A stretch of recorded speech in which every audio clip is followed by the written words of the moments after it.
one way or another.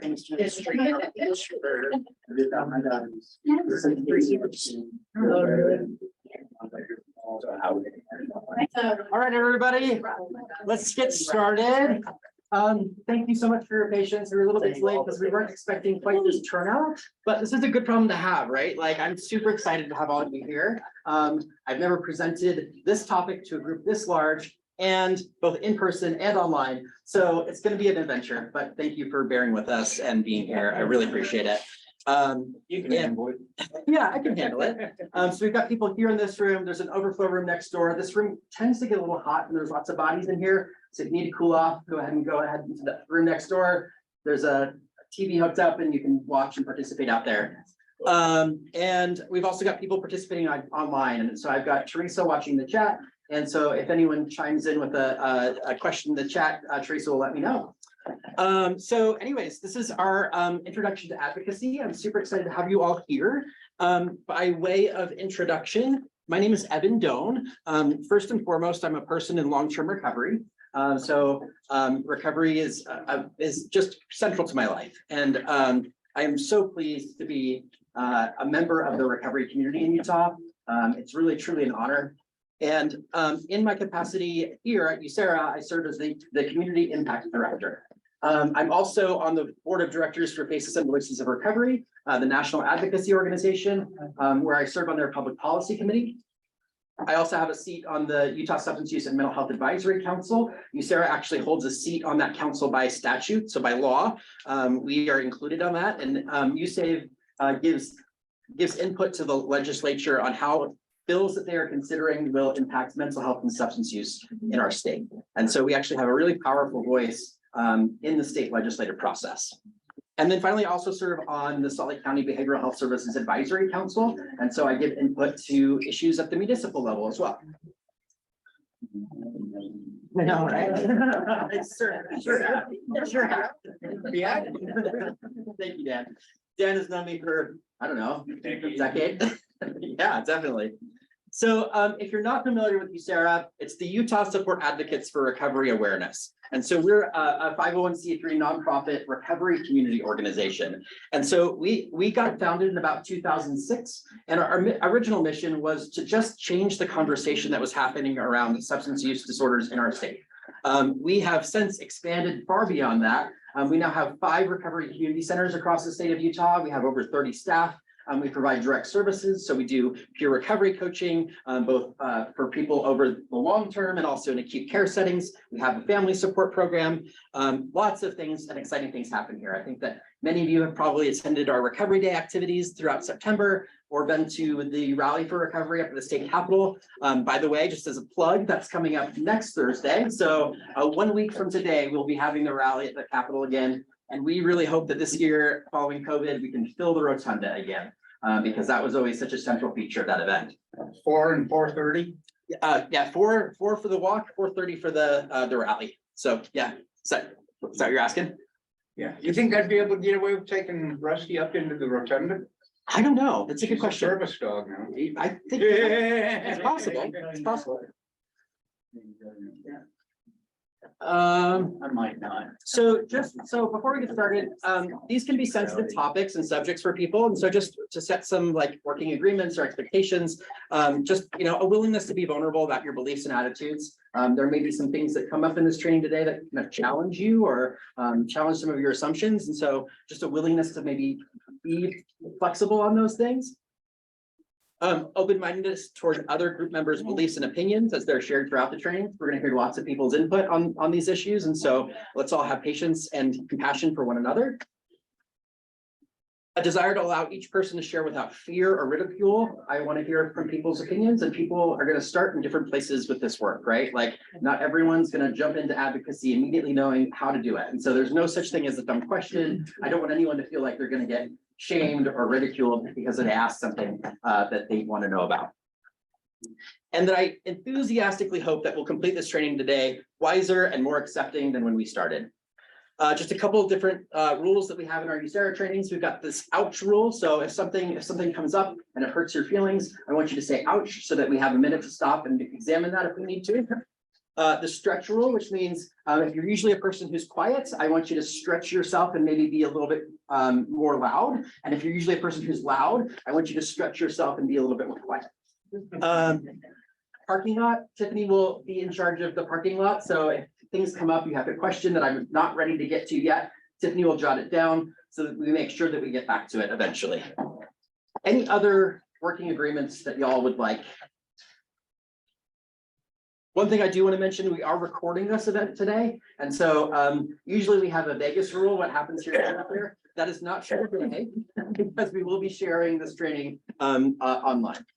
Okay. Are you okay? You're not hearing so much feedback in the other room? None. You're Yeah, okay? yeah, good. Okay, Yeah. I didn't want to close this door. No, you're good. Yeah. All right. So first off, I want to get started by hearing like, what are some of your goals for being here tonight? Like, what do you want to learn about? What things do you want to make sure that I touch on? Just stuff so I can get a good sense of what people are wanting to learn and make sure that I'm touching on all of those topics. Yeah. I've got a couple that I'm really fuzzy on, and I'm very new to this, so I'm not sure who to advocate to. When is a good time, and when is a good time to do that? Awesome. Yeah. So those kind of things gotta go hand in hand. Yeah. Yeah. We'll cover that for sure. Yeah. Awesome. What else? That part of just getting up there to talk. Yeah, just like learning how to get up there and do the thing, right? Yep, absolutely. Yeah. And I'm gonna show you some examples of people talking up there that you can kind of use as a guide. So What was it? I just kind of getting up there to talk. Yeah. What else? I'd like to just know about like which topics are out there that I want to be a part of. Obviously, where I'm at right now, like I don't want to take on the world.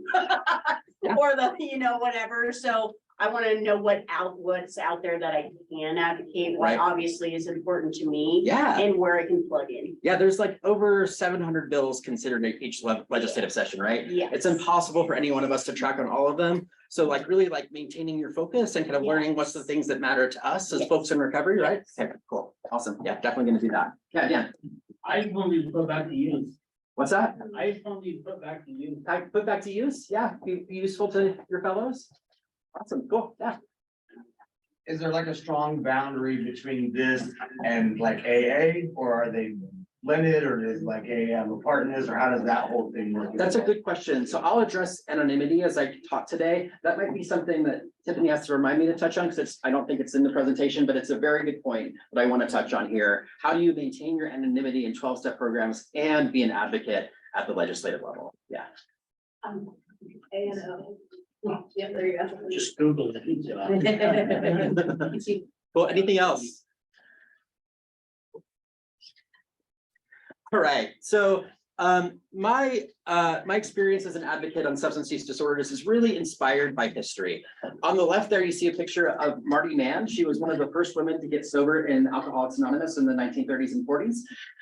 In 1944, she founded the National Committee on Education of Alcoholism, and she actually went before legislative bodies like the US Congress and talked about alcoholism as an issue. So from the very early days of 12-step recovery in this country, advocacy was a core part of what they did.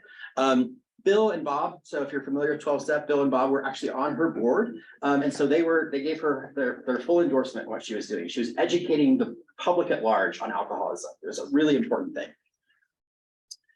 We also borrow a lot of inspiration from the National Disability Rights Movement, and they have this phrase that says, nothing about us without us, right? If you're going to be talking about people like me and making decisions about people like me, someone like me should be at the table, right? For a long time in this country, we've made legislation, we've made law that has impacted marginalized communities and not included any representation. You're not even allowed to participate. Right, yeah. Often. So if they're going to be making laws about people with substance use disorders, someone with a substance use disorder should be included in that process, and maybe not just one someone, but many someones, right? And that's why we're here today. Then finally, I'm also really inspired by the HIV/AIDS movement of the 1980s and some of the activism that happened there.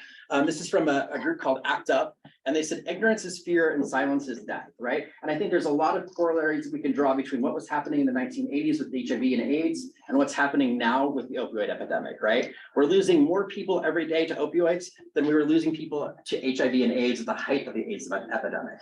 And so it's really critical that we make sure that we break down the ignorance and fear that exists and we start talking about these issues, right? So what is advocacy? Advocacy is the process of strategically managing and sharing knowledge to change and or influence policies and practices that affect people's lives. So it's a deliberate process. It aims to inform and influence decision makers, and it seeks changes that are evidence-based. So advocacy can occur on many different kinds of levels, right? I think that most of us are kind of have gotten some experience with being our own personal advocates, hopefully, right? Advocating for policies or changes that are impacting us directly that we would like to see changed on the micro level. But today we're going to be talking about like the macro level, the big picture stuff. How are we going to change things for many thousands of people across the state of Utah? So on the right-hand side there, you can see a picture of USERRA's executive director, Mary Jo McMillan. She's been doing this work for a long, long time. She's floating around here tonight, being very helpful. And she was a big, there she is. And yeah, but she's a huge inspiration for me in what I do up there. She really broke some amazing ground to give all of us space as advocates to advocate on behalf of people with substance use disorders. So thanks to Mary Jo.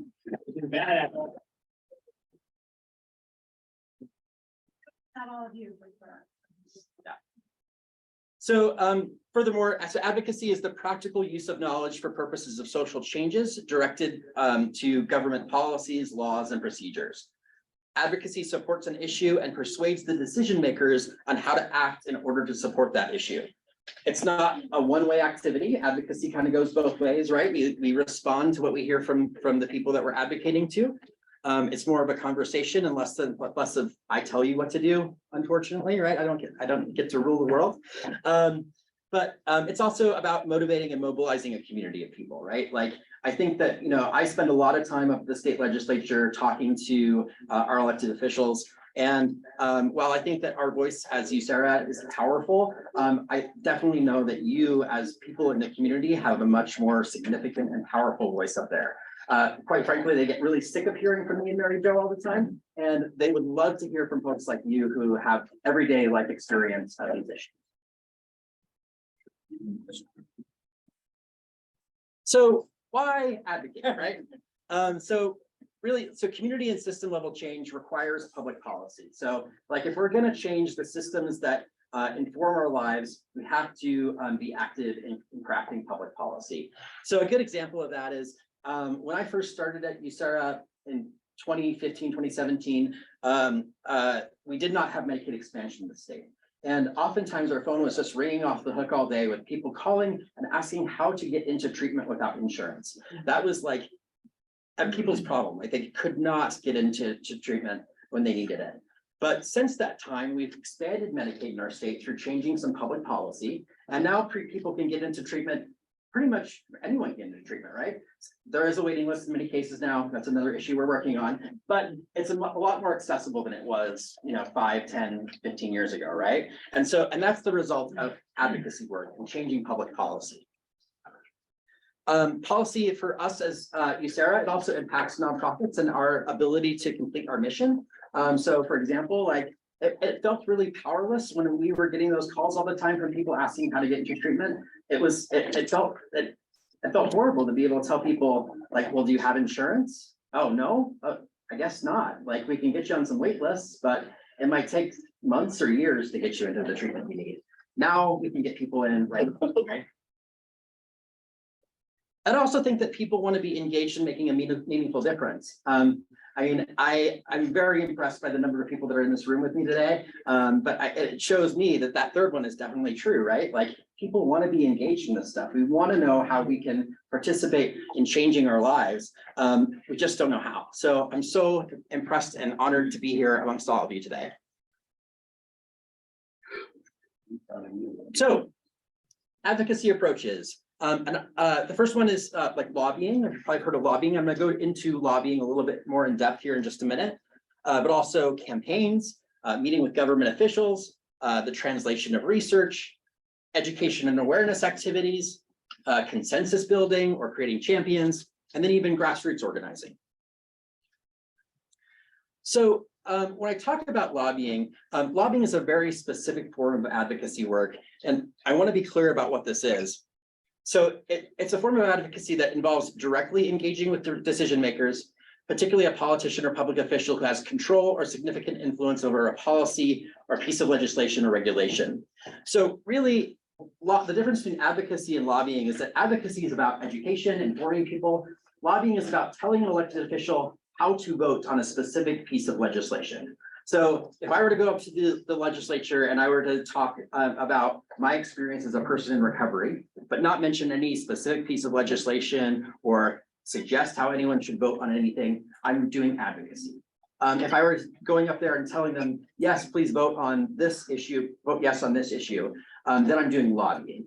And the reason that's an important distinction is because generally, although it's not universally true, generally nonprofit organizations are prohibited from lobbying because of our tax exempt status. We can do a certain amount, but it's a very limited window, and we kind of have to be careful about that, right? As nonprofit employees, like if I'm being paid to be up there, I have to be really mindful of that line and know when I'm crossing it, so I can kind of track on how much we're doing in the lobbying space. Can you tell me what the purpose of that is? I mean, I'm guessing that it's because since it's nonprofit, it's representing a certain group or any groups, and you can't speak for them. That's part of it, and also because donations to nonprofit organizations are tax deductible, and generally donations to lobbying organizations are not, right? So if you were to give your money to a political organization, you couldn't write that off on your taxes, but you can write off on your taxes donations to a nonprofit group like ours. Okay. And so the government doesn't want nonprofits to engage in lobbying so that people wouldn't get tax write-offs for political activity, basically. So kind of, yeah, it's a weird. I understand, yeah, but it doesn't make sense. I get that, yeah. I get that. But I think in general, it provides some clarity to the work of nonprofits and the role of nonprofits, that they're supposed to be apolitical or not political, right? And political organizations are their own beast. So do you have to have your committee, your chairman and your committee together before you get your EIN number? Like as a nonprofit? Yeah. Yeah, generally you have to have had articles of incorporation, and you have to have a board, and so you have to have all that in place before you can. Yeah, because that's part of what you submit to the IRS in your application materials. Yeah. So I also want to drill down into a little bit more about what grassroots advocacy is. And that's kind of what all y'all are here to do, is grassroots advocacy. It's citizen-based activism. You are what people at the legislature would call constituents of theirs, right? Like you elect the people that serve up there, you are their voters. And so in some respects, you're their boss. And so you are the most important people that they want to please. If you are a senator or a representative's voter, they want to make sure that they keep you as a voter. And so they want to do as much as they can to please you and people like you. And so you have a lot of power in that kind of grassroots capacity to make change happen, because they are supposed to listen to you. They're generally supposed to, yeah, supposed to. But Glad you use that word. right. But they're also, they don't just do what you say, right? They're trying to be representative of what the community that you live in wants. So I want to talk a little bit about choosing an issue. There are lots of different kinds of things that you could choose to work on up there. And I really think that it's important, especially as you're learning this process, to choose a piece of legislation or choose a particular issue that you really care about, something really specific that you're invested in, and then follow it as it goes through the process. Because that's what's going to teach you the most about the process, is like learning in real time is something you care about, you're invested in, goes through it. So good advocacy issues are things that are like maybe a current objective or focus area of your work. They're based in evidence, so they're grounded in research and facts. there are things capable of being improved with advocacy. So for example, if you want to change a law, that's a good advocacy issue. If you want to make yourself happy and joyful all the time, maybe that's not an advocacy issue, right? Also that it's possible to do in 3 to 5 years. So generally, the issues that we're working on, oftentimes they do not happen overnight. They certainly don't happen within a couple days. It takes many years of consistent work to make things happen up there. Also, so we don't want to choose too short of timeline because like things just don't happen that quickly generally. We also don't want to choose too far or too long of a timeline because things that would require a long timeline would often be better done with incremental steps along the way, right? So I think that there's a lot of things we could do to change our treatment system in Utah to make it better, to improve it, but it's not going to happen overnight. That's going to be little pieces here and there, little changes that we make here and there to adapt it as time goes on. So some things you want to consider. What's the amount of evidence that you have to prove that there's a problem? What potential partnerships exist for you to address that issue? So like what other people could you get involved? Like what other kinds of natural partners are there in that process? Is there political will to address the issue? So like, are there enough politicians that might care about this to actually do something about it? What's the experience and expertise that you have to contribute to addressing the issue? What's your availability of resources? So like how much time or money or influence do you have that you can spend on this issue? Are there any risks to you or your organization if you were to work on this issue? And also the likelihood that something is actually going to change or that action will significantly impact the problem. Yeah. Is it all right if I take pictures? Absolutely, yeah, totally, yeah. Cool. So once you've chosen an issue, and we'll get into a much more specific example of this in a little bit, the next step is crafting a message, right? And so generally when you're putting together what your message is on an issue, you want it to be brief because you're only going to ever have a few minutes at most to talk to anyone up at the legislature about any issue that you care about. So you want to make sure that you've got your talking points down in a very kind of brief way. You want to make sure it's focused, so you know what you're talking about, you're going directly to the point. You're solution oriented, so you're making a very clear ask on what you want to have happen. That is supported by evidence, and you have that evidence available in case someone wants you to back it up with facts or statistics or research. That your message also targets key interests of decision makers. So this is, I'll get into this more later, but like doing some research on the person you're talking to. So different legislators have different backgrounds. They're all people like us. And so really like looking into what kind of person they are. And so the way that I engage with a legislator who is a social worker is going to be way different than the way I engage with a legislator who's a lawyer, right? And so finding out who you're talking to and adapting your message to that. You want to use non-technical language. Up there, they often talk about crafting your message to be at the 5th grade level, right? So like that a 5th grader would easily understand what you're talking about. That's not to say that they're dumb, just that you want to make sure that you're easily understood. I also think it's important to be optimistic and hopeful in your message, right? Like if it's all doom and gloom, people aren't going to want to do what you're asking. And then finally, having a really clear request. So what I'm asking you to do is, so a couple things to consider. So what's the issue that you're working on? Why should the decision maker care about the issue? What's your proposed solution and how will it impact the problem? And what do you want the decision maker to specifically do following your interaction? So do you want them to vote some certain way? Do you want them to create a bill or craft a piece of legislation? Do you want them to make some phone calls? Like what are you asking them to do specifically? So another quick question on that specifically. Do I want to ask them like for an immediate interaction, immediate action for the long-term purpose? Yeah. Or just one or the other? No, I think that you can ask for like an immediate action with a long-term goal in mind, right? But I think that it's important to focus on the immediate action. Like, what are you asking them to do right after you're talking to them? Like, immediately go vote on something, or you know, like call you back, or just have a really clear ask and like what that is. Thank you. Yeah. A few tips for giving public comments. So we're going to talk about this process a little bit more later too. But make sure you do your research first. There is a good chance that you'll be asked questions and follow-up questions, and so making sure that you're prepared for that is really important. I also think it's important to consider who's the best person to deliver the message. Oftentimes they only take a certain number of public comments on any one issue. And so we have to be really strategic about the kinds of people we have delivering that message. So we're getting like a good cross-section of the people that are represented. You want to make the policy personal. So there is nothing wrong. And I would absolutely encourage all of you to share your own personal experiences up there. Share your truth. Tell them how this issue that you're working on is impacting you, or how it would have changed your life had it been the case when you were going through something. Check ahead of time to make sure you understand some of the rules of the space you're going to be talking in.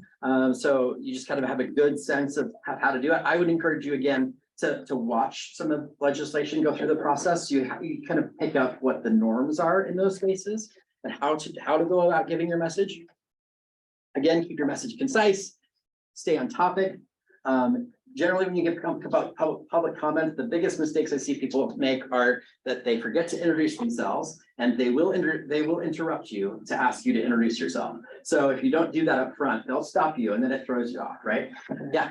They're gonna be first and last name. Yeah, usually first and last name, and then they also want to know who you're representing, right? And so for me, I'm often up there representing USARA, right? So I'm Evan Doan, I'm the Community Impact Director with USARA. But if you are not representing your organization, if you're not representing your workplace, you can just say you're a citizen of the state of Utah, right? Generally, you want to make sure if you're going to be saying that you are a representative of an organization, you want to make sure that the organization is cool with that.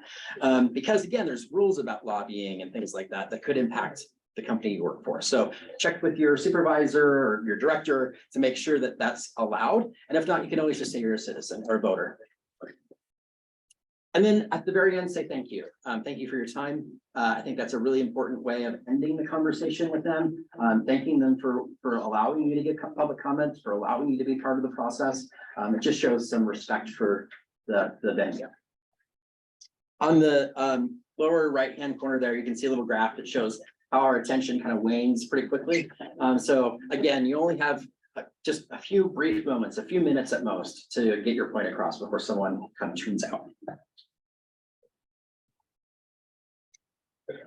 Few tips for working with elected officials. Be respectful, always be respectful. I know that sometimes passions can get heated about these things. We feel passionately about these issues that we care about, but it's important to be respectful in our communication with elected officials, because I can tell you that nothing will turn them off faster than someone being disrespectful or angry with them. I have gotten a number of legislators that have pulled me aside over the years and said, would you talk with so-and-so because they're just causing chaos up here, or they're doing more harm than good. So really making sure that we're being respectful and professional in the space that we're in.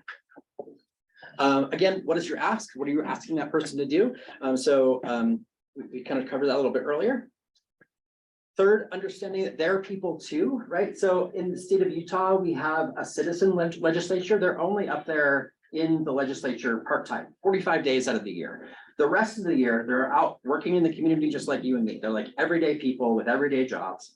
Some of them are lawyers, some of them are social workers, some of them run Utah naloxone, right? So there's lots of different kinds of people that are represented in the legislature, but understand that they're people with their own issues too. Do your research. So again, I'll show you how to do this a little bit later, but do your research into who you're talking to, get to know a little bit about them beforehand, or even ask questions of them. Like, do you have a history in your family of substance use, right? Get to know them a little bit, make that personal connection.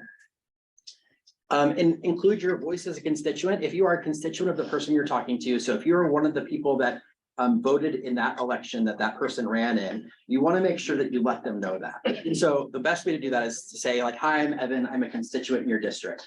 That way they know, oh, this person's important to me. This person could fire me at some point by voting me out of office. Make it easy for them. So try to, make your ask pretty doable, right? So is it something that they're actually capable of doing?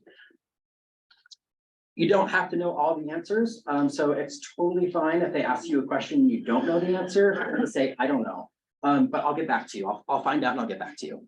And then finally follow up with them, right? So especially if you said you'll get back to them about something, make sure that you do that.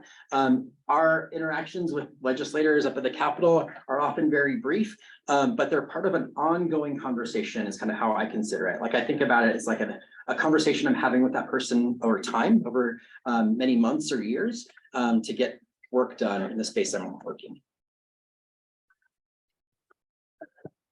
All right. So now we're gonna get into some of the like technical details of the Utah Capitol and how to get to work up there. So on the left-hand side there, you can see a picture of the Capitol building. If you are familiar with the Capitol, you can see down at the bottom there's the South Steps. That's actually where we get together for our walk at the rally. So we gather on those South Steps. So if you go in those front doors and you go up and to the left, that's where the House of Representatives is. The House chambers are in red on the left-hand side there. But if you were to go up the stairs and just forward and then up, you go to where the Senate chamber is. So there's two different bodies up there. There's the House of Representatives and there's the Senate. There are 75 members of the House of Representatives and there are 29 members of the Senate. And so senators generally have much larger districts. They have many more people that they have as constituents than House members do. But you have one of each, right? So no matter where you live in the state, you have one House member and you have one senator. And so it's important to know who each of those people is. We all have one of each. As you can see in those diagrams on the top there, it represented in blue and red. There are way more Republicans in the Utah State Legislature than there are Democrats. And Republicans actually have what they call a supermajority.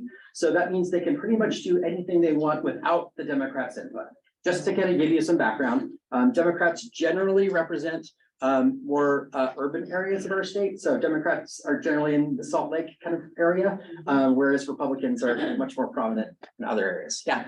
How are the Republicans about working with us? That is a great question. And so one thing that I'm super proud of in our work on recovery is that it is not a partisan issue at all. It is very, very bipartisan, that both Republicans and Democrats want to work together to solve these issues. There's some technicalities that come up like for each party, like about, Republicans are generally a little bit more adverse to spending tax money, but they're willing to do it when it's required, right? So it's just kind of like, it's a matter of learning some of those nuances with them and then crafting your message to be appropriate for the right person. But all in all, I would say that Republicans and Democrats are equally impacted by substance use, right? They all have family members that they've lost to this disease, right? They all have friends that they know that are in recovery, right? So they all care about these issues. They all want to make changes to improve our quality of life, right? Thank you. Yeah, great question. On the right-hand side of that, this slide, you can see a little bit more of the map of how the grounds are put together at the Capitol. So on the left there's the Capitol building at the top. So it's like on the west-hand side of Capitol Hill, there's the House building. And on the east side of the bottom of that map is the Senate building. On the right-hand side of that map, there is the state office building. That building actually does not currently exist. They have torn it down and they're building it over. So right now it's just a big hole in the ground. But it's important to kind of know that layout, just because if you go to a committee hearing up at the Capitol, it could be in any one of those three buildings. So it could be in the Capitol building itself, it could be in the House building, or it could be in the Senate building. So it's important to notate when we're going up there where it's going to be, so you know where to head. We have that map in a hard copy. I do. Yeah, I can get you that. So if any of you grew up in like the 70s or 80s, I'm going to show a video that you're probably familiar with or you've seen before. It's mostly about our federal system of governance and how a bill becomes law at the federal level, but it can also be equally applied to our state level of governance. So it's still just as applicable to the state. So when you hear president, think governor. When you hear nation, think Utah. Oh, maybe. You're not playing the bill thing, are you? I am. It is just a bill.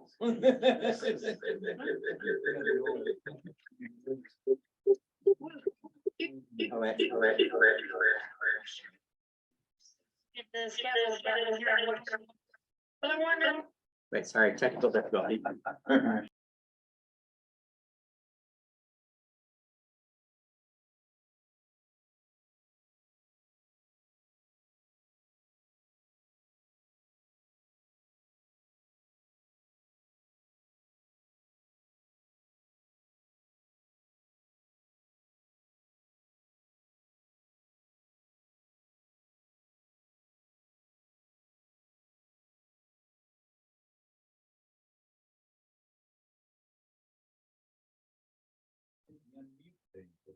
I'm just Woo,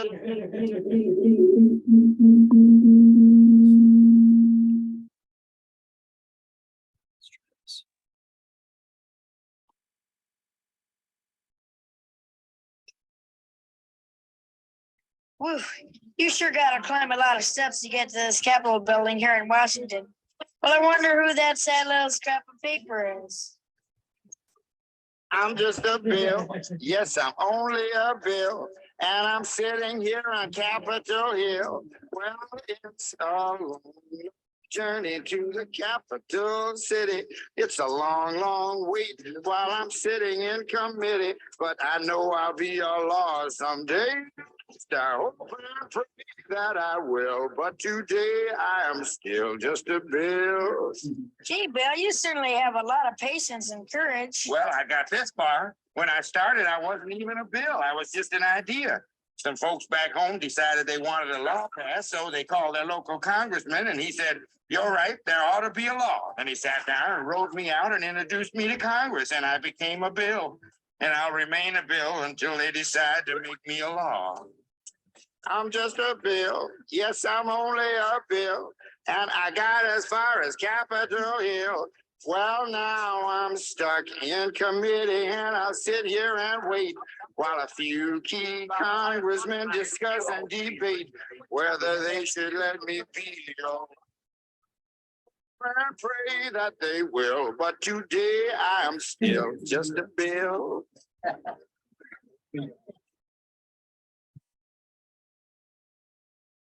So those congressmen arguing. Is all that discussion and debate about you? Yeah, I'm one of the lucky ones. Most bills never even get this far. I hope they decide to report on me favorably, otherwise I may die. Die? Yeah, die in committee.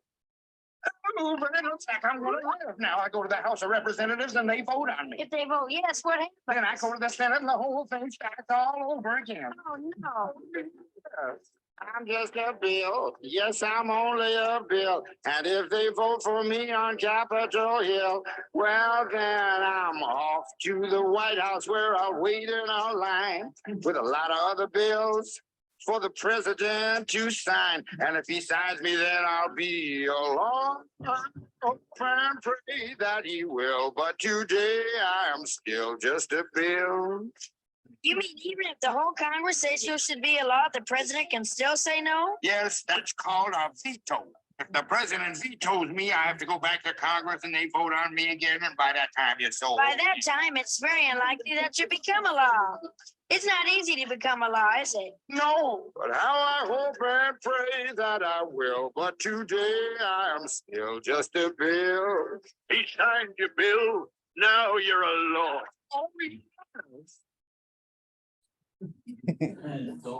It's so old. Okay. All right, so the process is actually, it's pretty simple, but it also sounds super complicated, right? So our state legislature is modeled after the United States Congress. So it works in a lot the same way. So that means a bill can start either in the House or the Senate, either one. And then it goes from there, it goes to a committee in whatever body it starts in. So let's just use the example of it starts in the House, right?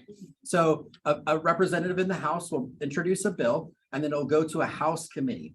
The House Rules Committee decides which committee it goes to, but the committees are generally by topic area. So there's like the Social Services Committee, or there's the Judiciary Committee, right? So the committee largely depends upon which kind of topic area the bill falls into. It gets more complicated than that, but generally that's true.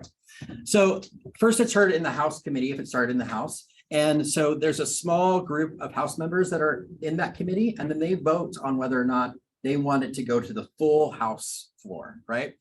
So in the committee, in any committee is where you have the most voice as a citizen, because they're hearing what this bill is going to do, but they also ask for public comment. So that's our time as advocates on our issues to really make our voices heard on the issues that we care about, right? We can go up there and we can give public comment just like any other citizen in the state of Utah.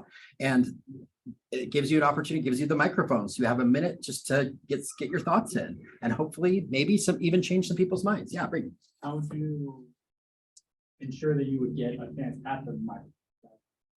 Being a part of an organization, or how would you recommend getting your chance at the mic? Great question. So generally what happens in a committee is that the sponsor of the bill talks about the bill, and then they ask for any public comment. And then usually they ask for a show of hands of people in the room that want to give public comment. And then they also ask, because you can also participate on Zoom, they ask people to virtually raise their hands too. They try to be fair, and they try to allow as much comment as they can, but there are time constraints, right? They couldn't just spend all day listening to public comment. And so oftentimes what they'll say is, okay, amongst you, I want you, all the people that raised your hands, to decide if you're for this issue or against this issue. Each of you get 5 people. And so you kind of have to quickly come up with a consensus in the room. Or yeah, I mean, generally it's kind of on the fly, right? Or you could have decided ahead of time, like if we know this is going to be a contentious issue and there's going to be a lot of people that want to talk, let's all get together and figure out who's going to be the most important. They'll also, the other thing they often do is they say there's going to be a time limit, because if there's a lot of people giving public comment, they also want to restrict how much time they're giving to that. So they'll say, okay, each speaker has 60 seconds, right? And so you may have written out like 3 minutes of talking points, but then you quickly have to pare it down to less than a minute, right? So it's important to be flexible and to know that those things can happen ahead of time, so you're prepared if they do. So all these little groups, they want to get their best. Yeah, definitely, right? Yeah. And luckily on our issues, there's not a lot of like debate that happens, at least not from the public, right? Like there's not a lot of people out in the world that are like anti-recovery, right? Hopefully, right? But there is, yeah. Might be a few here and there. As I won't be representing an organization, I'll be representing myself as a citizen, but I might not be ready to go in a week. Yeah. So what's the best way I can participate and help? Yeah, so that's a great question. I think that, again, like I would refer you to following the process for a little bit and just watching a piece of legislation that you care about as it goes through the system. The great thing, and I'll get to this a little bit later, but the great thing about the state of Utah is that the legislature has an amazing website. The legislature's website is like phenomenal here. You can do a lot of things online from wherever you are in the state. So you can get online and you can watch committee hearings as they're happening in real time. You can watch debates on the House or Senate floor. You can give public comment if you want to, but you can really get a good sense of what's going on there. They also have all of the recordings from previous debates and hearings they've had up there. So you can watch historically kind of how things have moved through. You can also just, like give kudos to the people that you know are going to be speaking, right? Like, or give them your thoughts and then help them form their opinions or what they're going to say. Awesome. The city council does the same basic thing too. They record all their. They do, yeah. Yeah. Oh, can they not hear?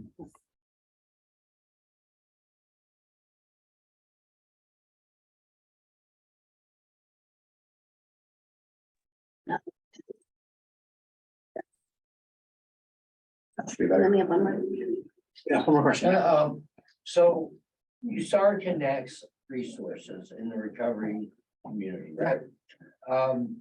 Looking into developing a new type of outreach for recovery, homelessness, just a whole community, trying to put that together. I've been told by a couple of other organizations, to advocate for myself with them, okay. Right? But also I'm gonna have to be informed, and knowledgeable about this. Something along those lines, what kind of committee am I gonna be looking to present and talk to? Are you looking to just start an organization? Well, it'll end up probably either being through the VOA outreach, the 4th Street outreach. I mean, I haven't spoken with anybody here yet. But those are the 2 organizations I have spoken with. Sure. And I'm actually gonna be presenting to the board at the 4th Street tomorrow. Okay. Yeah, but I'm still gonna have to put myself on a non-for-profit organization. Unless I just choose to let them get the advocation, because, you know, Sure. they can get the money a lot faster than I can. Yeah, it's probably not not very, it's not very likely in your case that you'll be going to the legislature to ask for like a law to be changed to make that happen. Right. But there is advocacy involved in that. You're gonna be talking to people at an organization that you want to like make some changes or like include you. Unless their board doesn't approve, then I might have to go to the legislation to try and get funding, correct? You can get funding through the legislature, although it's really, really difficult. So I would, I'll give you my card after this and we can have an offline conversation about the best way to get an organization started. Yeah, because I think that there are ways of doing that. I don't know that I would jump straight to the legislative process because it's like very advanced level. I did plan Yeah. on speaking to somebody about that. Yeah, like, I mean, for example, so the VOA went up to the legislature this year with their own appropriations requests, so their request for funding, right? And we're not even sure that they're gonna get it, right? And Right. they're experts at navigating Yeah, that process, exactly. and they've got Right. lots of people on their side. So it's really complex, and there are maybe more like kind of like lower hanging fruit for you to go after in starting an organization. Right, which is kind of what I was doing with those guys. Right. How is USARA with doing stuff like that personally, like directly? Yeah, like like engaging in new kinds of work. Creating more outreach or more Definitely. programs through the legislation. Yeah, if you're Yeah, you interested in guys got, seeing, obviously you've got funding for your programs here. right. You have a committee. How is USARA for getting that type of funding? Yeah, I think that we do a really good job of listening to what we think the community needs through what we call our peer advisory councils. Okay. And so I would really encourage you, if you're interested in having us take something on, to join our peer advisory council, because it gives us input on what we should do next. Okay. Okay, as an example here, the clean slate thing. Yeah. Was there some funding provided through the legislature to get that all going? There was. Yeah, That's what I'm assuming. Yeah. There's a lot of state involvement. and I'll get to that process in a little bit later, okay? All right, so we are currently in House committee. House committee votes on the issue, and if they say, yes, we like this, it goes to the floor of the House. So that's the full House is the next step. And so then it's up, it goes before all of the members of the House of Representatives, and they all get to vote on it. If they all vote in favor of it, then it does this thing where what's called crossing over. So it goes to the Senate next. So if it started in the House, it goes to the Senate next. If it started in the Senate, it does the opposite and goes to the House next, right? And the whole process starts again in the Senate, right? So they first go to a Senate committee where a small group of senators decide whether or not they want this to continue. Then it goes to the full Senate, and then they all get to decide whether they want it to continue. So there's a lot of steps that have to all go right in order for something to pass. And there's a lot of different steps in the process where something could go wrong and have things not pass. And that's actually kind of protective of our system of governance, because it means that we're not making willy-nilly decisions and changes all the time. But it means that it's really, really difficult to pass any piece of legislation, and it takes a lot of unified effort. So getting a lot of people on the same page. So at that point, after both the House and Senate have passed off on a bill, then it goes to the governor's office, and he can either sign it and it becomes law or veto it. Yeah, correct. In the state of Utah, because the Republican Party has a supermajority, they can override a veto. So even if the governor vetoes a bill, the legislature can reconvene and say, no, it can't. And then Is there a limit on how many they can do that or something like that? I don't think so. Yeah, yeah. And do they do that often or? They don't do it very often, but so I'll give you an example. Last year there was, Yeah, it just happened recently. yeah, recently on an issue that it's not a recovery issue, but it's an issue that a lot of people care about, including me, which is that they had a bill that they passed to ban the participation of trans kids in sports and in schools, right? And it was a controversial issue, but the Republicans forced it through both chambers. And then it got to the governor and he said, no, this isn't cool. Like, this is hurtful. It's gonna hurt some kids and we don't want to do this. So he vetoed it. They got back together and they said, no, we'll override the veto. So, So they did override it. they did. And Utah lives in a super majority Yeah. Republican state, right? Yes, It- yeah. It doesn't ever change hands. No, It's pretty much a red not state. likely, yeah.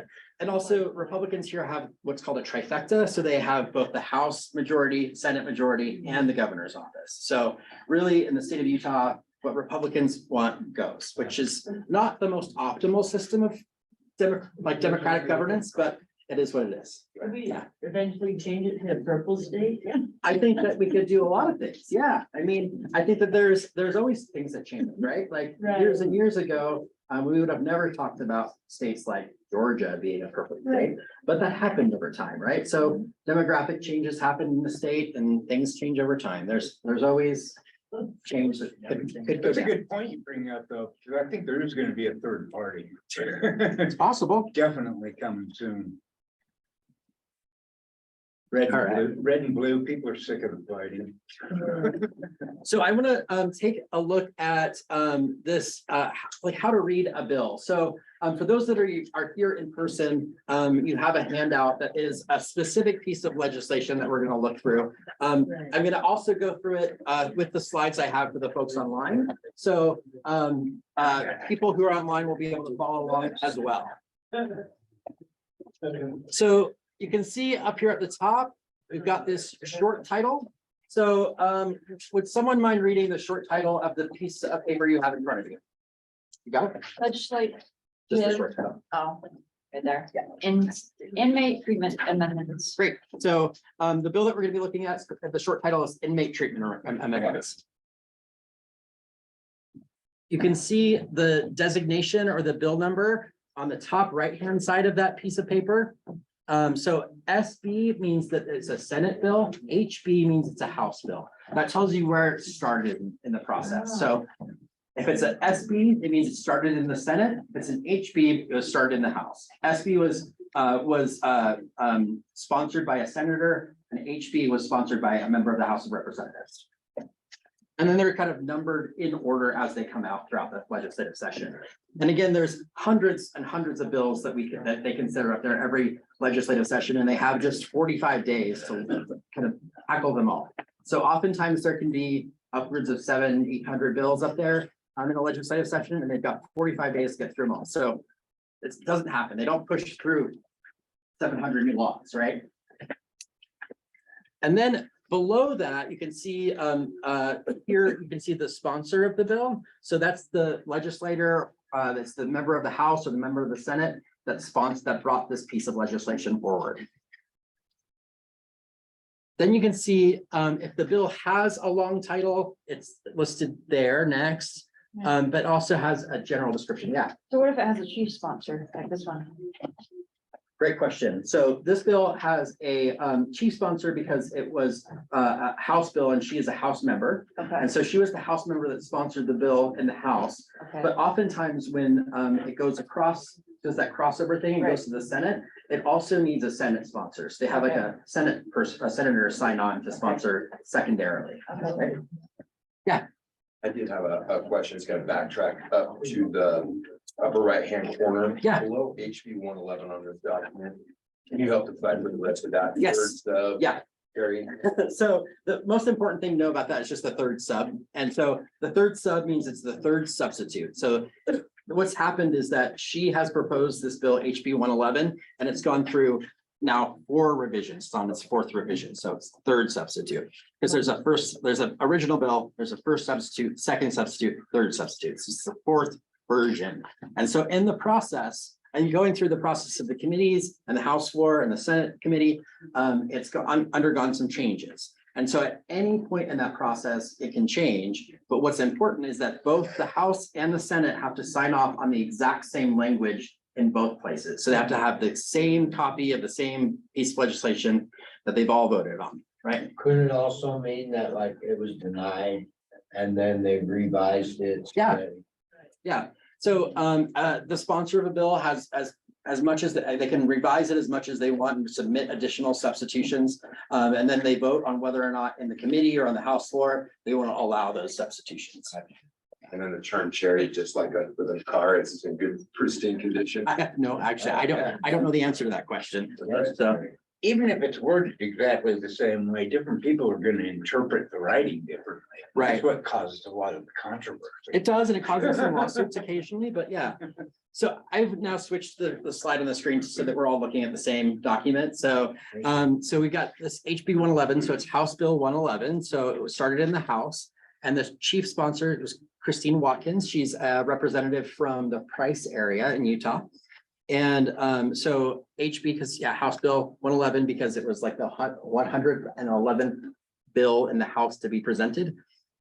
And then the title of the bill is Inmate Treatment Amendments. Usually the short title of a bill is pretty benign. Like it often is not very descriptive of what the bill actually does. It kind of gives you an idea, but it doesn't provide a lot of specifics. So generally, when I'm looking at a bill, I jump down to this part that has the general description. So here it says, do you want to read that part? Yeah, this bill requires county and municipal jails to allow medication assistance treatment by a state-approved entity for inmates who are active clients prior to incarceration. Cool. So what that means is this piece of legislation, it's actually currently undergoing the process in the legislature. This is one that they're considering right now. So this legislation would require jails to continue a person's medication for opioid use disorder if they were on it in the community. So say you were out in the community and you're on Suboxone, and then you got arrested, and you went back to jail. This would require the jail continue you on that Suboxone, not force you to detox suddenly in jail just because you were arrested or went back to jail. Because there's a lot of people who might be on Suboxone in the community that just happen to go back to jail, or they have a parole or PO, like a probation violation, and they go back for a week, and then they're ripped off their medication, and it causes them to go into detox, and it's really gross and nasty and not fun. I'm sure many of us can identify that, right? Precipitated withdrawal when they go Yeah. back on it. Right, and then also additional risk as they go back into the community, because now they're off their med and maybe they use again and they use the same amount that they were used to, and then they overdose, right? Do you have did you have a question? Yeah. I was just saying in August, they were already doing that. At the Salt Lake County Jail, they've been doing it for a long time, actually for a few years now. Yeah. But in the rest of the jails in the state, they've not been. Yeah, so this was, it wasn't because the Salt Lake County Jail was doing anything wrong, but the other jails weren't taking care of people. They were just letting people suffer. This was right? Carbon County. Yes, Carbon County, yeah. And so the reason, you'll hear this a little bit later when she talks about it, but the reason the sponsor of this bill brought this forward was because someone was talking about the Carbon County Jail. A constituent told her a story. So then if you look down below that, it has highlighted provisions. So it says this bill, and then it lists like some bullets there, exactly what it's going to do. Those are kind of the most important sections of the bill to kind of read through as an advocate. If you really want to get into the weeds, you can jump down further. This bill that's in front of you right now has 4 pages total, and it goes and it shows you on those 4 pages exactly what it's going to change in Utah law. And so when you're looking at that, the things to look at are that when you see text underlined, it means it's being added to Utah law. If you see text crossed out, it means it's being deleted or removed from the law. So that first page is probably the most important because it gives you the summary. But if you really want to like get nerdy about it and see exactly how it's going to change Utah code, you can look at the rest of the bill and see the exact lines that it's going to change. Yeah. So I was reading over this prior to starting this class, and I noticed some inconsistencies with the verbiage on this, so maybe you can help me navigate that. If you look at line 9 and line 13, there's verbiage there that says requires, and that sounds like a mandate from the Utah legislation. But if you look past and look at 15 and 17, they use verbiage that says may. Right. How do we reconcile that? That's a good question. So, and and that's actually, there's a really interesting story about why that is. So it's requiring that municipal jails do this, right? But it's saying that they may pay for it using county funds or they may not, right? Because in Salt Lake County, for example, they already had an existing program. And when they said that you have to use county funds, when they required using county funds, the Salt Lake County said, no, we already have a funding source for this. It's not us. So don't make us use county funds for this. I So understand. that's why it says may. Yeah. Very good. And that's actually also why there's a third substitute of this bill, is because they've caught that as they were going, as this bill is undergoing this process. Salt Lake County said, whoa. And then she said, oh, let me fix it. And she fixed it. So following it through from the beginning has been very helpful for you. Yeah. Okay. And actually, I'll show you some of that today too. Awesome. Yeah. The other thing that I'm going to jump to is you'll see in that little packet that you have before you, there's a fiscal notes as well. It's that last page.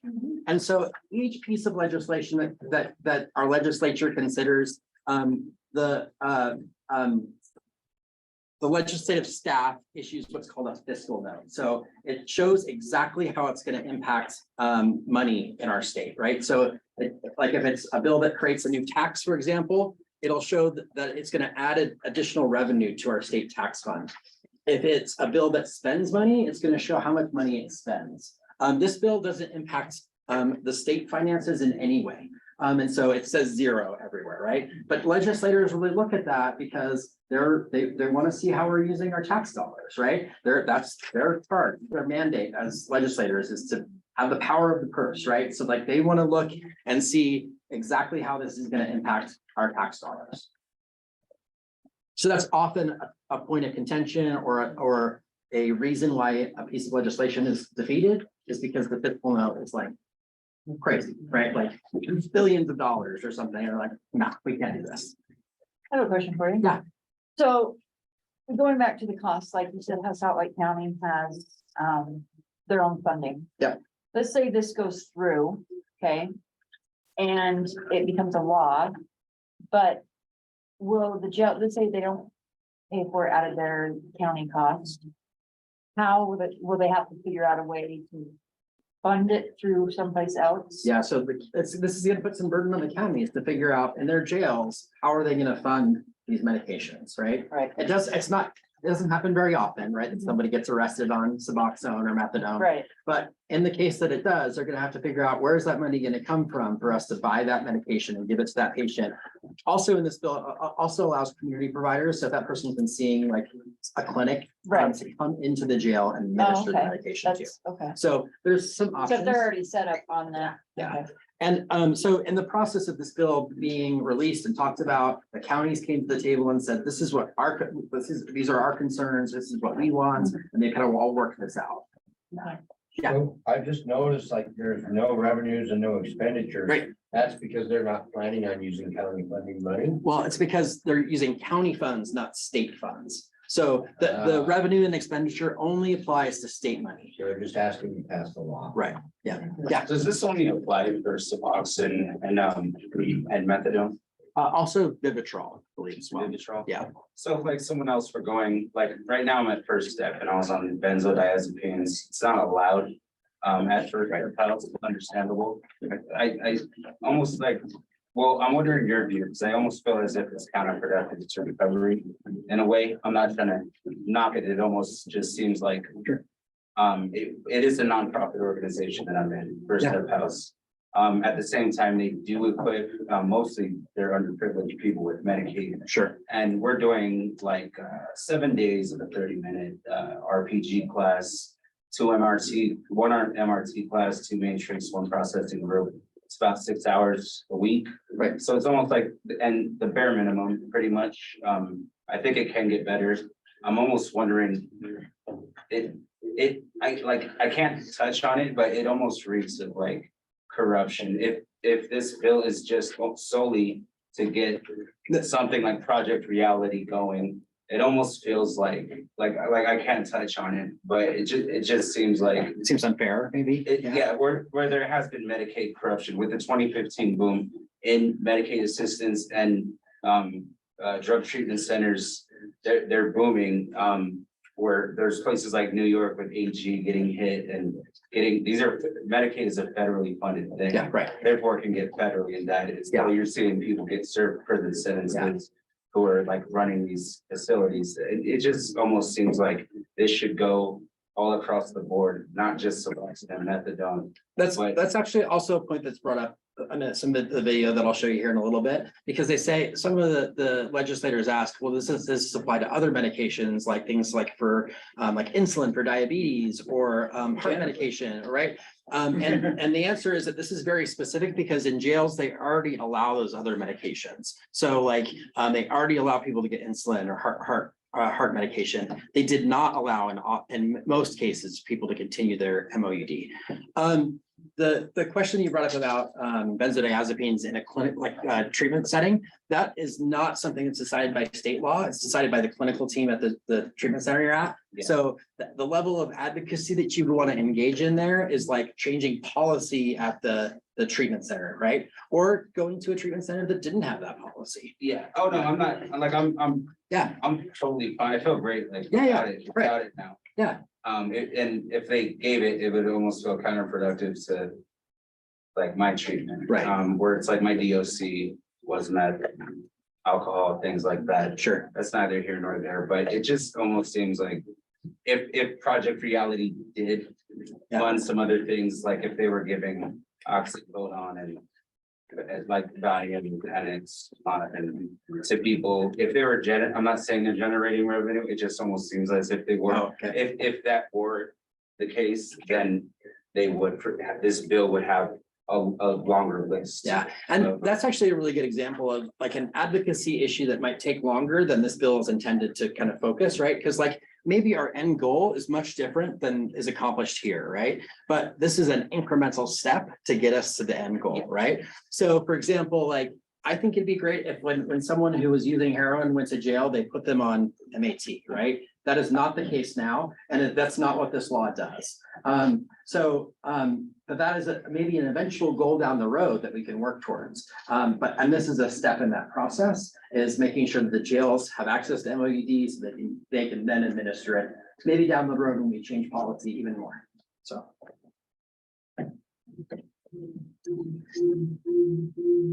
I want to quickly show you the legislature's website. So it's le.utah.gov. So le.utah.gov. And the most help, and this is truly our legislature's website is like the best thing that I've ever seen in terms of legislative websites. Like it makes the process so accessible and you can really find out a lot about what's going on up there. So I'm going to type in HB 111 because that's the bill that we're talking about today. It takes it a second to do the search, but I found it, right? So I found HB 111, the one that we're talking about. It shows this, it shows the bill that you have before you, or the one that we were just looking at right here on the left-hand side. On the right-hand side, it shows the bill sponsor is Christine Watkins, and then the floor sponsor, the senator that's sponsoring it on the Senate side is Senator Hinkins. You can go through here and you can read the bill text just like we were doing earlier. We can also look at different versions of the bill. So there was a number of different versions that were put together throughout the process.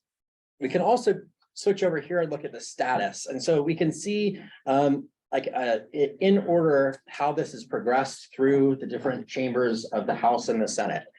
So here you can see that the bill was numbered back in December, and then it was introduced on the 17th of January. And it was assigned to the House Political Subdivisions Committee. So a really weird place to put that. I don't know how they made that determination that it should go there, but they did. Then you can see that in the House Political Subdivisions Committee, they took a couple of votes on the bill. First, to change it from the original version to this third substitute. And that was a vote of 8 in favor and 0 against and 3 abstaining. And then they ultimately voted to pass it out of committee, and the same vote. So 8 in favor, 0 against, 3 abstaining. And then it went to the full House for consideration. And you can look down here that on the 3rd of January, it was passed by the full House with 72 people voting yes, 0 voting no, and 3 people not voting at all. So from there, it went to the Senate Health and Human Services Committee. And it was considered there on February 8th, was just yesterday. And it passed out of the Senate Health and Human Services Committee, the vote of 6 in favor, 0 against it, and 1 abstention. So you can really follow along with exactly what's happening in this process. You can also click on this hearing and debates link, and it will show you all of the different links for the to watch each of those committee hearings as they happened. So we can go over here and look at this Health and Human Services Committee.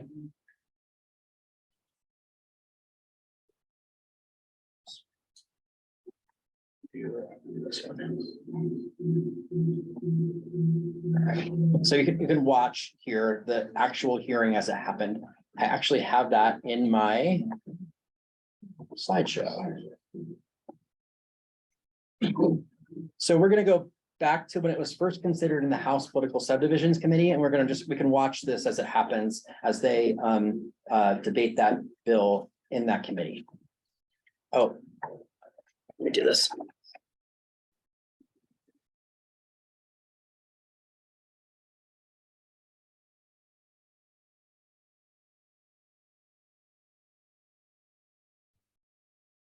You'll also hear my voice in this. Watkins here. You had asked to go later. Are you ready? Yes.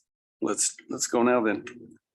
Representative Watkins, we have HB 111. We're going to do substitute 3. Substitute 3 is what you'll be speaking to. The time is Yes. yours. Yes.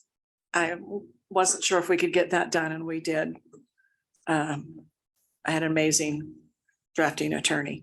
So, Mr. Chair and committee members, I had this bill in front of a different committee last year, but we weren't quite ready for it. And so we held it so that I could speak with some people that are involved in this. And it took until today to finally end up with this third substitute. So this bill, the intent of it is there are programs out there called MATs, medically assisted treatment programs.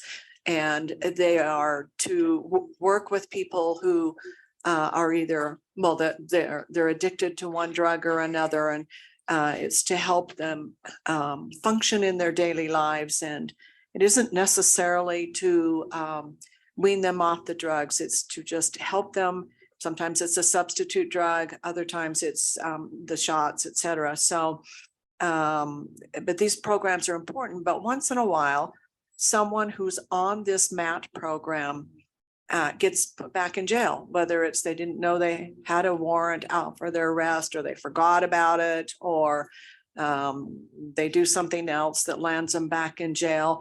And in speaking with a couple of the sheriffs, they said most of these people are not long-termers. They're just there because they kind of messed up and they need to go in front of the judge and just need to be bailed out. But sometimes that can take a little bit of time. And what this bill does is there are some jails that do not recognize the MAP program, whatever it is in their area.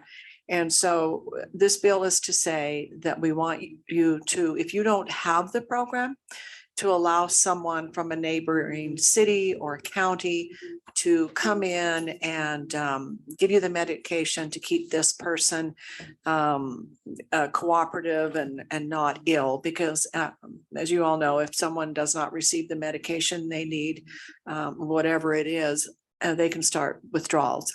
And we have people once in a while die from doing that. And the purpose of this is to stop that. So it's asking that they cooperate with medical personnel to continue a MAT plan for an inmate if the inmate was active. This is not to do, if someone just comes into jail and they've just been arrested and they're not in a medically assisted treatment program, whatever they do in that jail, they can do. This is only for people who are on a medically assisted treatment program. And it says shall be administered to the inmate in accordance with the inmate's prescription under the direction of the sheriff. It may be paid for a county. It may be left or stored at a jail at the discretion of the sheriff. When I first started this bill, I thought I was doing a great and wonderful thing saying, oh, you don't have to pay for it. We'll figure all that out. We'll come to find out a number of these jails already have that figured out. So we put in there, it may be paid for by a county, but if they have something else going for them, they can do that. So and then if you look, I have the paper, they are to cooperate with medical personnel to continue a medicated assistant treatment plan as long as they were active before their arrest, again, saying that.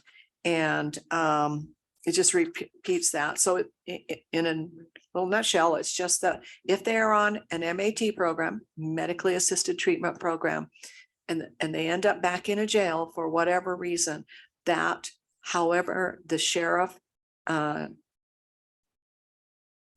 wants it continued, they can do that. So we're not dictating something, because every jail is different.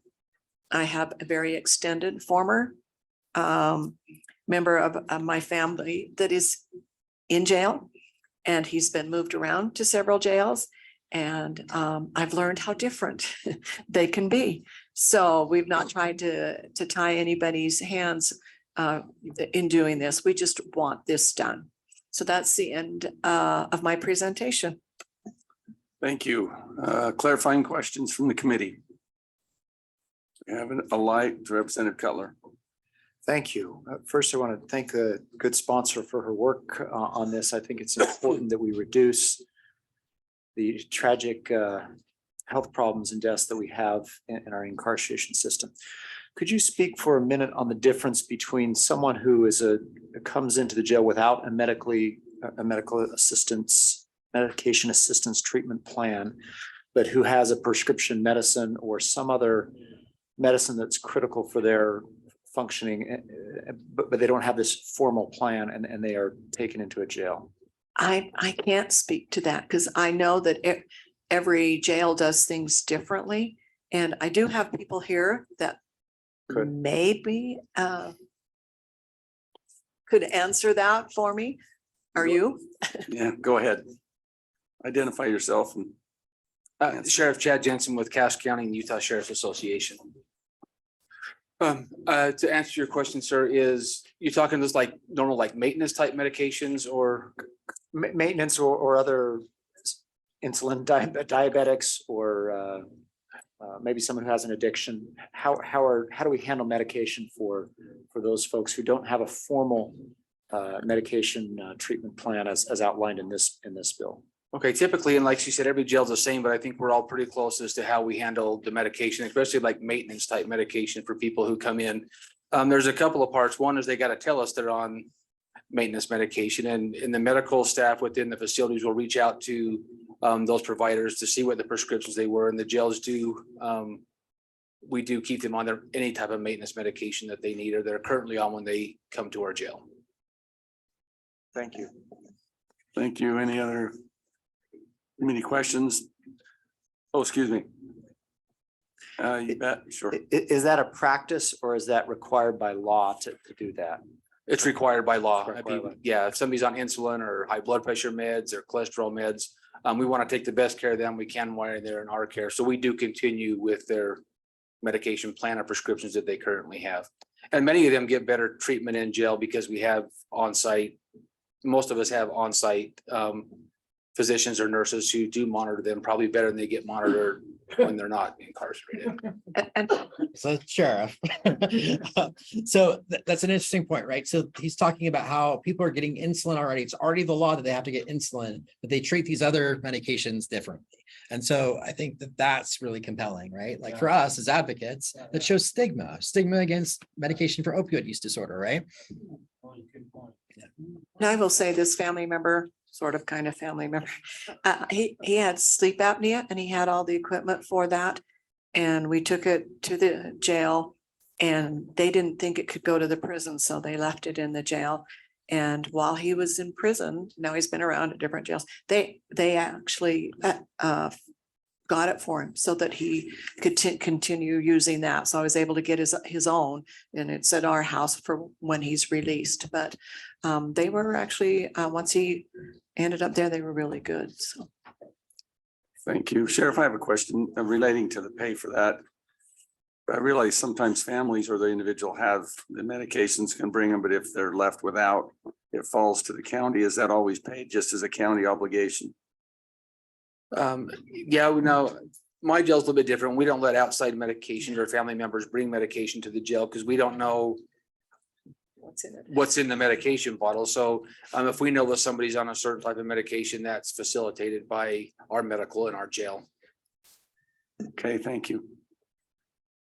Any further questions from the committee? Seeing no lights, we'll go to the public. To anybody who would like to speak to this bill. So just an important point here. I was not able to be there in person, but I was able to be there online from my office here. So I'll be on the Zoom. Well, do we have anybody in the public? We have one online. Sheriff, since you're there, you're on. Well, I appreciate that. We want to thank Representative Watkins for her hard work on this bill. I know she's been trying to get to it for a couple of years, but she's been fantastic to reach out to all the sheriffs and see what the needs and what the capabilities were across the state. And I think she's come up with a product here that we can all cling on to and readily support the work that she's done here. So we want to thank her for that and would hope that this committee would pass this out with favorable recommendation. Very good. Thanks for your comment. Let's go to the online. We have Evan Dunn. Evan, are you there? And can you hear us? I am. Can you hear me? We can. Go ahead. Identify yourself. My name is Evan Doan, and I serve as the Community Impact Director at the Utah Support Advocates for Recovery Awareness, USARA. I'm also a person in long-term recovery from a substance use disorder. As a representative of the individuals and families across our state most directly impacted by the opioid epidemic, I'm here today to speak in support of HB 111. This important legislation will provide continuity of care to individuals with opioid use disorder and undoubtedly save lives. The days and weeks following release from jail are a particularly high-risk period for overdose death because people addicted to opioids aren't provided with these medications while incarcerated. This bill will dramatically reduce that risk by giving people access to those prescribed medications. Thank you. Okay, thank you. Anybody else online? Anyone else from the public want to speak to this? Seeing none, we'll close public hearing and bring it back to the committee for action. We do have a need to move third substitute. Somebody want to take a chance at that one? Representative Kyle. Motion to move third substitute of House Bill 111. Do you want to speak to that? No. Sponsor? Anything? Wave. Okay. All in favor then of moving third substitute HB 111, say aye. Any opposed? It is unanimous. Then we are ready for further action. It looks like Representative Walter. I move that we adopt or that we favorably recommend HB 111. Thank you. Do you want to speak to that? No, thank you. Back to the sponsor then. Any, don't want to speak to that? You can Thank you. sum right now if you want to. Okay, I'll just go ahead and just do a quick sum. Thank you. It just helps with some of the issues that we've been having over the years. And of course, the medically assisted treatment programs haven't always been available, but they are. They're all over now, but we need to make sure. And so thank you. I appreciate it. Thank you. Back to the maker of the motion. Anything?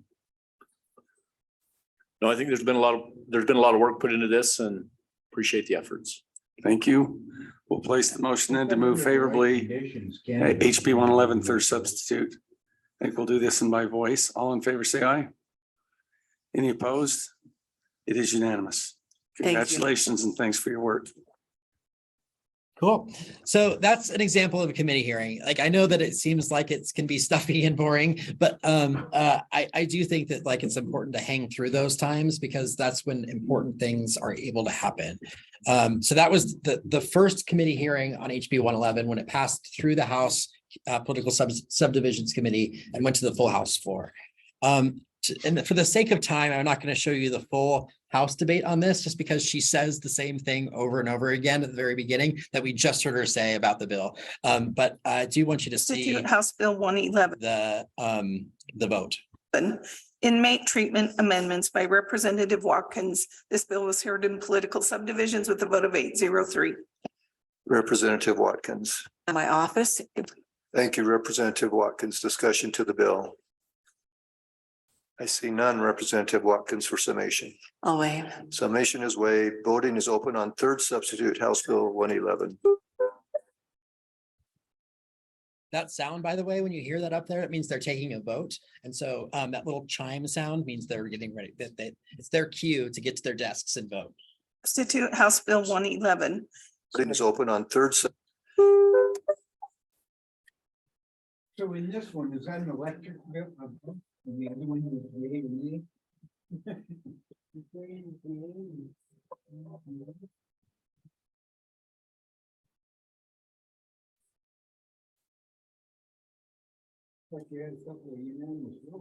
Yep. Representative Briscoe. Seeing all present having voted, voting will be closed.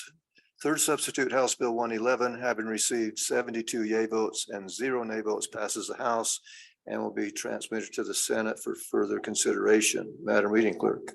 House Bill 180. Awesome, right? Like, I think that I just love seeing those votes, especially when they're unanimous on such a contentious potentially issue, right? We're talking about MOUD, right? This was like something just a few years ago that even treatment providers weren't willing to do. And now we're seeing it happening in jails and prisons, right? Like, very cool that people are, yeah. Well, so a couple of takeaways from that. First of all, one of our elected officials openly said that she had a family member who's going through this. Yeah, do you mind if I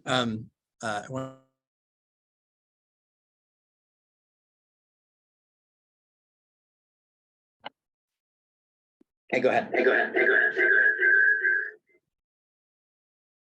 Very good. We're good.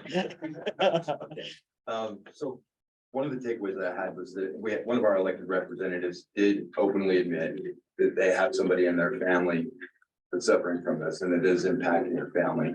The other takeaway is that there was some distance she put between her and this kind of sort of relative. Yeah. So it shows that there's movement, but there's still a stigma there. Right, absolutely. That's a very good point, right? And it's like that kind of like vicarious or secondary stigma that she's trying to avoid, like, well, like I'm related to him, but not that close. Yeah, but I mean, at least just want to talk about it. His CPAP machine's in her house, so how kind of sort of relative Right, is that right. really?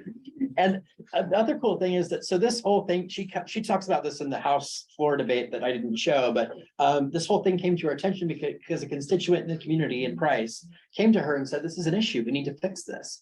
And it's actually someone in the recovery community in Carbon County. Sarah has an office there. And so it's really cool that she's willing to take this on as an issue just because a voter came to her and said, we need to do something. And she did. All right, so now I'm going to show the public comment from the Senate Health and Human Services Committee, just because I want you to see some other people's public comment on this piece of legislation. Let me switch up the audio.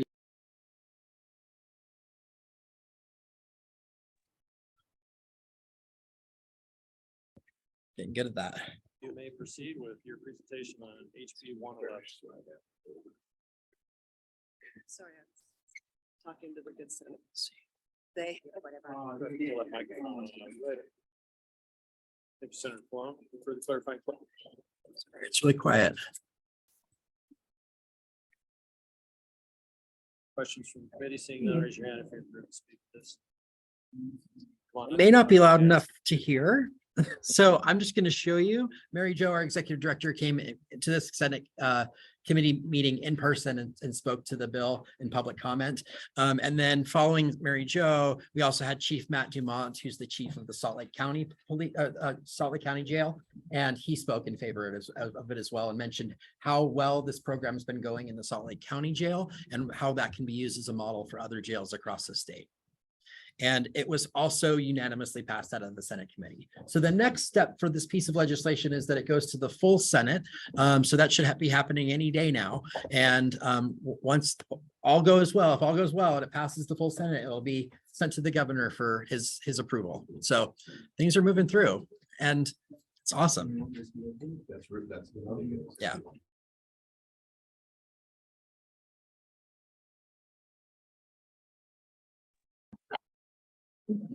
All right. I had originally planned to break there, but I'm just gonna power through for a few more minutes. I'm gonna try to get you out of here just right on time at 8 o'clock. But I want to talk a little bit about some of our priority focus areas as advocates in the recovery space. So the National Organization Faces and Voices of Recovery, which does advocacy work on behalf of people in recovery from substance use disorders across the country. They've come up with these kind of 3 focus areas for their advocacy work, and I think that they're relevant to us. So 1, expand addiction recovery services. 2, nurture the social determinants of recovery. So that's like helping people build recovery capital for things like housing and employment.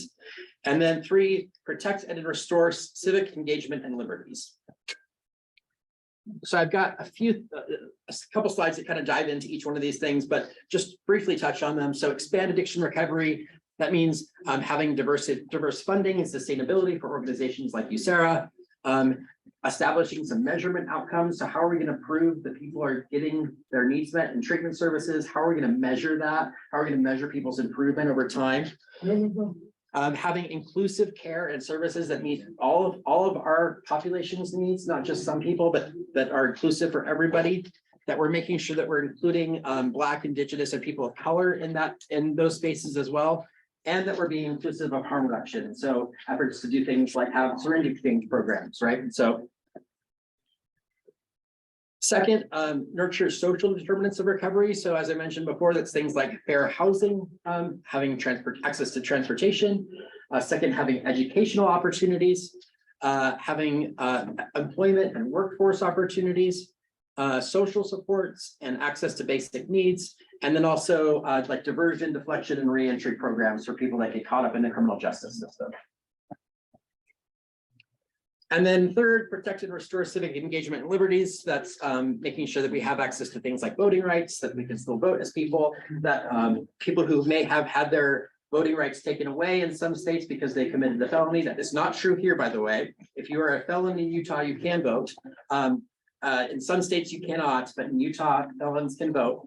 But having systems in place to restore that right to vote for felons in other states is very important. Patient privacy rights, giving people with lived experience of addiction opportunities for input and feedback on our systems, and also having representation of people in recovery in government and policy making. So, yeah. As far as voting goes, this might be just kind of an opinion question. So, I identify as libertarian, which is neither Democrat nor Republican, somewhere kind of in between realms. But when it comes time to vote, with this matter in mind, is it better to vote one way or the other, or does it not really matter because we're just so perennially red? What I would encourage you to do is ask both candidates, or all the candidates, how they feel about these issues and what they plan to do about them. So we're going to get more traction on this the more that we engage people who are running for office around these issues. So when I see someone who's running for office, Democrat or Republican, I ask them what they're going to do to help improve access to recovery for people, right? And then that informs them that it's an issue I care about as a voter, right? And so, like, for example, I work inside one of the parties, and so I'm a primary voter in their caucus system, and some people were running in a inter-party race, so two people of the same party, and they both contacted me to get my vote, and I said, well, tell me about what you want to do to help people in recovery, and that got that on their radar. And one of those people is now a sitting state senator, and he knows that he got my vote, and that it was because of me and because of him convincing me that he cared about this issue that he got into office, right? Right. So now he needs to prove it to me. Like, now he has an opportunity to show me with his actions up there that he's actually willing to back it up, and he's doing that. So Nice. yeah. But yeah, I think the important thing is asking our people that are running for office what they're going to do about these issues. What are they going to do about overdose? What are they going to do about homelessness? We want answers to those questions. And the more that we ask those questions, the more they're going to care about our issues. Is it fair to ask who he is? What? Is it fair to ask? I don't want to say. That what I did. Yeah, because I want to kind of be neutral. I mean, like, because we all have like our political affiliations here, right? And it's just not important to these issues, right? Like we could, no matter our political affiliations, we can all be on the same page about addiction and recovery and homelessness and housing, right? And so I don't want to alienate anybody by giving away my party affiliation. Yeah, no, it's good, yeah. I bet you could guess what my party affiliation is. A couple other things before we go. I want to point out USERRA's legislative bill tracker. So this gets to your question, Carrie, about like just needing to narrow down the list of bills that we're focused on, right? So like I said, there's hundreds and hundreds of bills being considered. But on our website, Yes. under the advocacy tab, we have this Utah legislative bill tracker. And so on this page, we've got right now, let's see, 29 bills that I'm tracking that somehow touch on substance use, addiction, and recovery, right?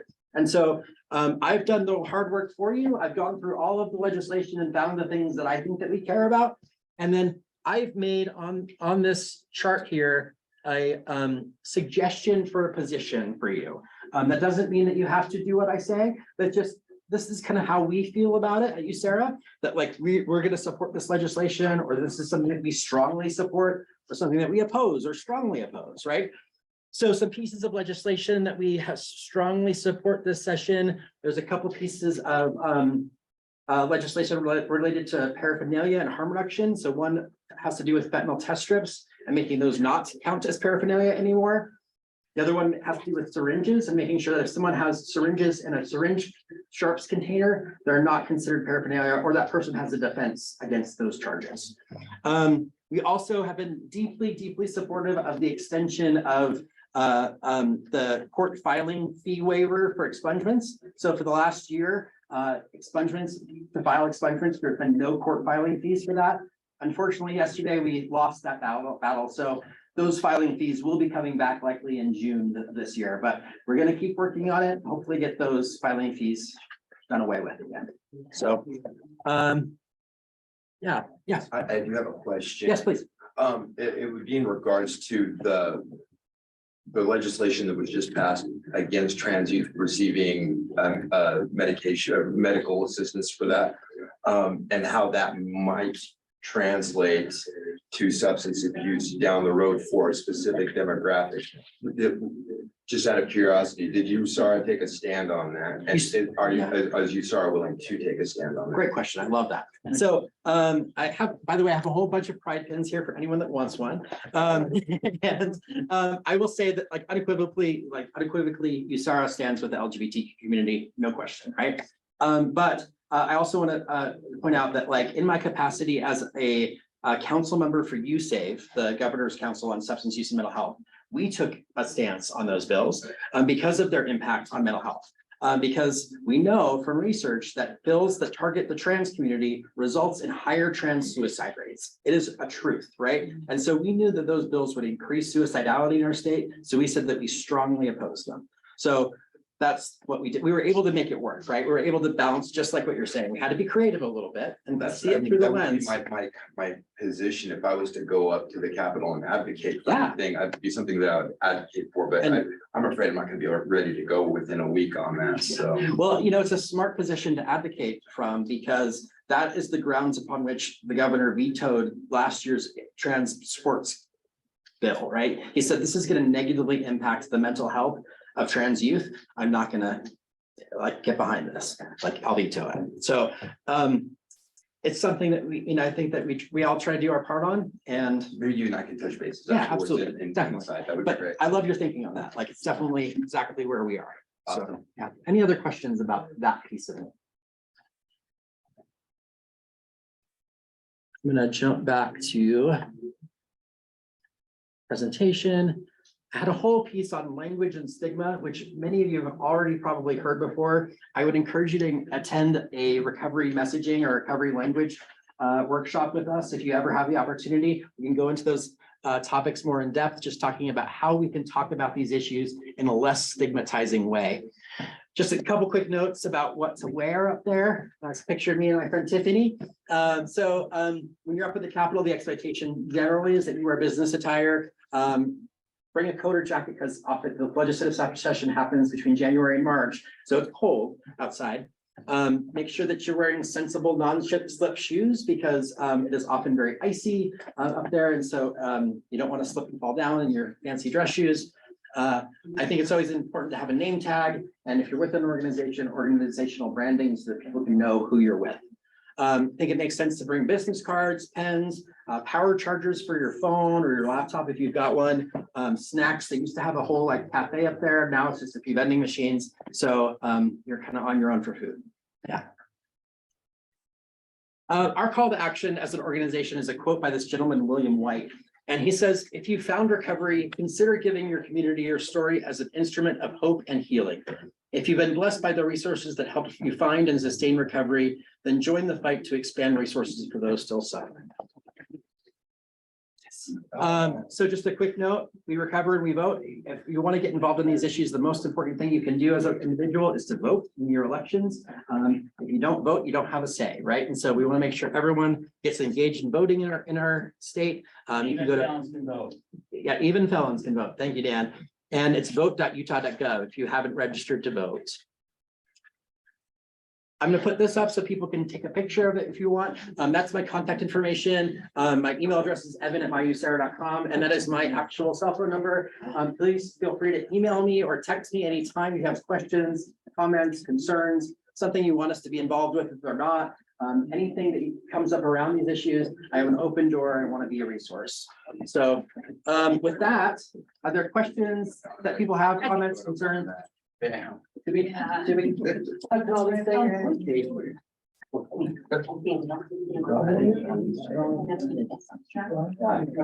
Anonymity. So just quickly, I wanted to make sure I got to that point because a lot of people have asked me that about anonymity, and so I want to just get back to that real quick.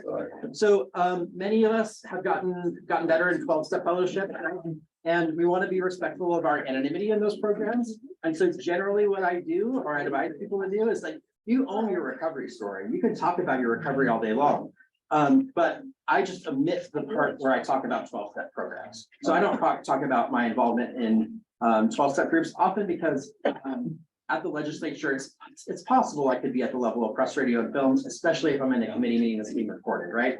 So, but you own your recovery story. So rock it, right? Like that is your story to tell, no one else's. And so safer kind of error on that side. yeah, I just out of respect to the traditions. That's kind of what I do. But yeah, other questions? Cool. Well,